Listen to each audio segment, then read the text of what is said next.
Hello student, easy way to learning join energy में आप लोगों का स्वागत है। और आज मैं पढ़ाने आई हूँ हिंदी काव्यांजलि का लेसन मैथिली शरण गुप्त।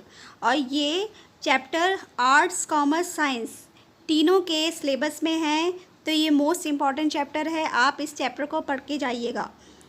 तो चलिए क्लास को स्टार्ट करते हैं। जीवन परिचय मैथिली शरण गुप्त।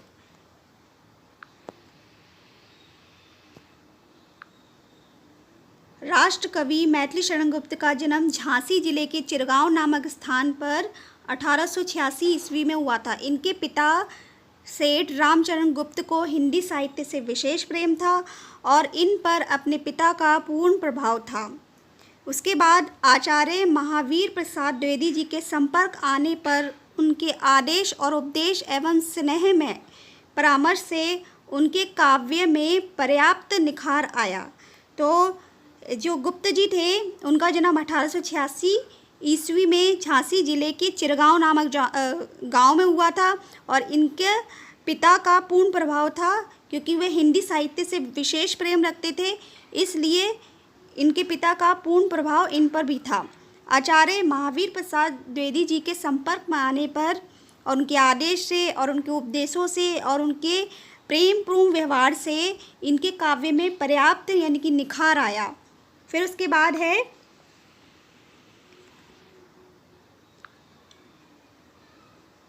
राष्ट्रीय विशेषताओं से परिपूर्ण रचनाओं का सृजन करने के कारण ही महात्मा गांधी ने इन्हें राष्ट्र कवि की उपाधि दी थी और साकेत महाकाव्य के लिए इन्हें साहित्य सम्मेलन द्वारा मंगला प्रसाद पारितोषिक पुरस्कार से सम्मानित भी किया गया है।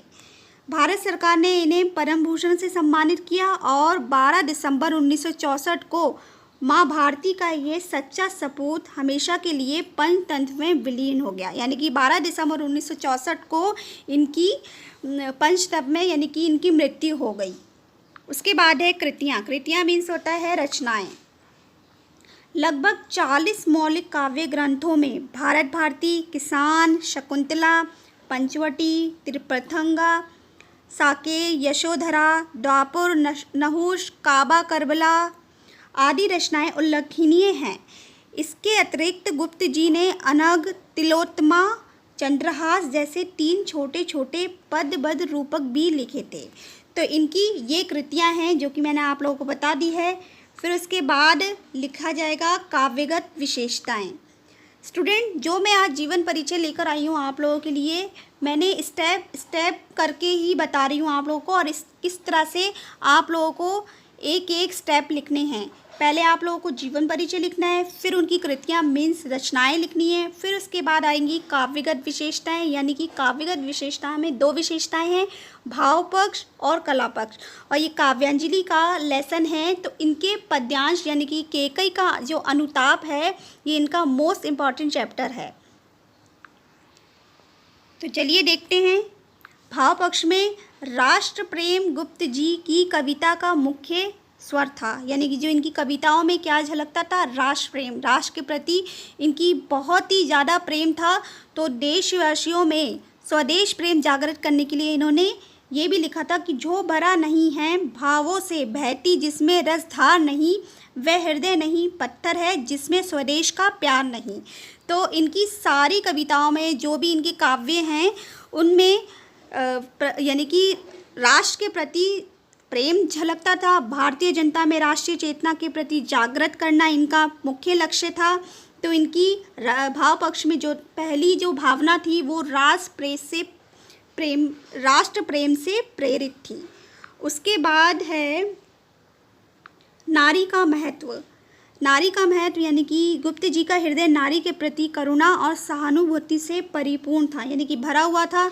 नारी की स्थिति को ऊंचा उठाने के लिए सदियों से उपेक्षित उर्मिला एवं यशोधरा जैसी नारियों के चरित्र का उद्दाम चित्रण करके एक परंपरा का सूत्रपात किया। यानी कि इन्होंने अपने काव्य उर्मिला और यशोधरा में भी नारी की स्थिति का यानी कि दशा का वर्णन किया और नारी को महत्व दिया।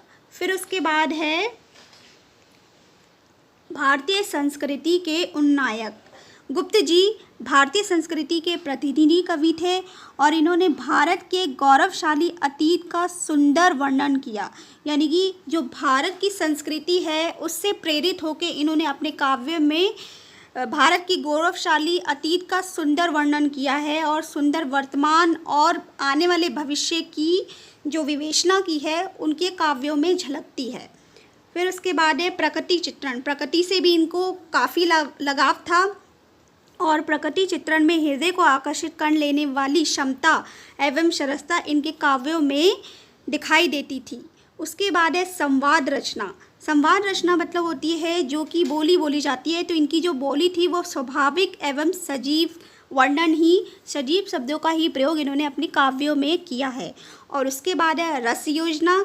रस योजना जो कि श्रृंगार रस होता है, रौद्र विवश हास्य शांत रसों का प्रयोग इन्होंने अपने सुंदर काव्यों में किया है। और साकेत में इन्होंने श्रृंगार रस के दोनों पक्षों यानी कि संयोग और वियोग का सुंदर समन्वय देखने को मिलता है। यानी अब आते हैं कला पक्ष की विशेषताओं पे कि भाषा जो है कला पक्ष की विशेषताओं में आती हैं भाषा शैली और उसके बाद रस और छंद अलंकार।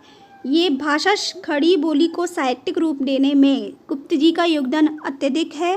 गुप्त जी की भाषा में मधुरता और भावों में तीव्रता और प्रयुक्त शब्दों का सुंदर अद्भुत है, यानी कि सौंदर्य जो है वो अद्भुत है। सरल शुद्ध परिष्कृत खड़ी बोली में कविता करके इन्होंने ब्रज भाषा के स्थान पर उसे समर्थ काव्य भाषा सिद्ध करके दिखाया और भाषा में लोकोक्तियों एवं मुहावरों का प्रयोग करके अपने काव्य को एक जीवन प्रदान किया।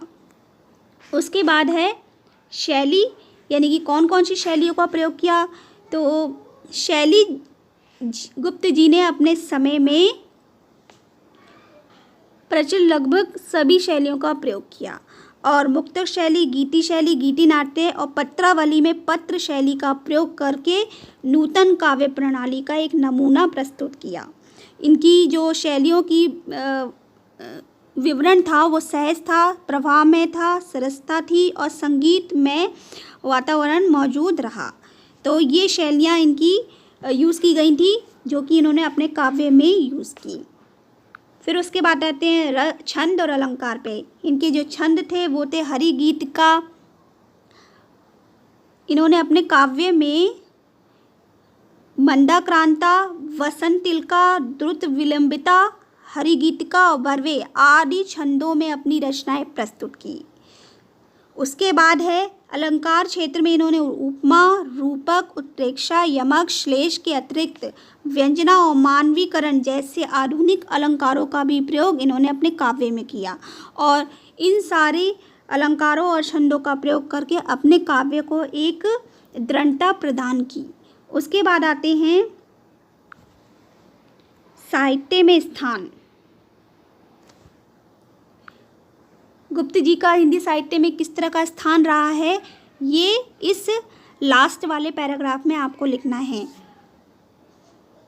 हिंदी साहित्य में स्थान। मैथिली शरण गुप्त जी की राष्ट्रीयता भावना से ओतप्रोत रचनाओं के कारण हिंदी साहित्य में इनका अपना विशेष स्थान है। महात्मा गांधी ने इन्हें राष्ट्र की आत्मा को वाणी देने के कारण राष्ट्र कवि की उपाधि से विभूषित किया।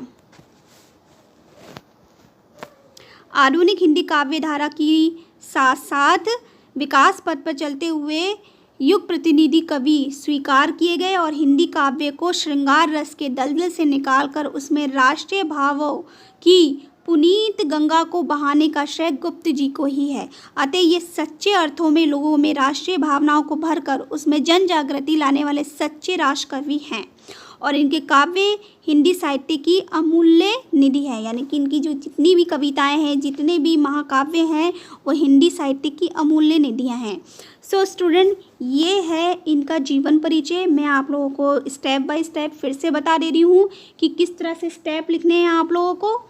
चलिए देखते हैं। पहला स्टेप आपको मालूम ही है कि जीवन परिचय लिखना है, फिर उसके बाद लिखना है रचनाएं क्या थी, उसके बाद आती है काव्यगत विशेषताएं।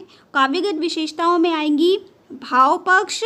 भाव पक्ष में ये सारे आ जाएंगे कि राष्ट्र प्रेम कैसा था उनकी कविताओं में, नारी का स्थान उनकी कविताओं में किस तरह से झलकता है, भारतीय संस्कृति के उन्नायक थे। प्रकृति चित्रण से रिलेटेड इनके काव्यों में दार्शनिकता दिखाई देती है। संवाद रचना भी बहुत अच्छी थी। रस योजना का प्रयोग इन्होंने बहुत अच्छे से किया है अपने काव्य में। फिर उसके बाद आती है कला पक्ष की विशेषताएं, जिसमें कला पक्ष की विशेषता में आप लोगों को मिश्रण करके लिखना है। भाषा शैली कैसी थी, उसके बाद रस और छंद अलंकारों का प्रयोग किस तरह से इन्होंने अपने काव्य में किया है, और लास्ट में आता है हिंदी साहित्य में स्थान।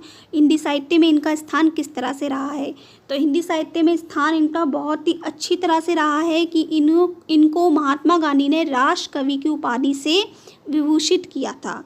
तो चलिए स्टूडेंट, मैंने आप लोगों को आज मैथिली शरण गुप्त जी का जीवन परिचय बता दिया, जो कि इम्पॉर्टेंट है। आप इसे अच्छे से लास्ट मोमेंट में यानी कि बोर्ड एग्ज़ाम में देख के जाइएगा और अपनी प्रिपरेशन जारी रखिए मेरे साथ। और अगर आप लोगों को मेरा ये वीडियो अच्छा लगा हो तो ज़्यादा से शेयर कर लीजिए, ताकि और भी स्टूडेंट मेरे इस वीडियो से बेनिफिट ले सके। तो चलिए, मैं बहुत जल्दी आऊँगी आपकी क्लास लेकर।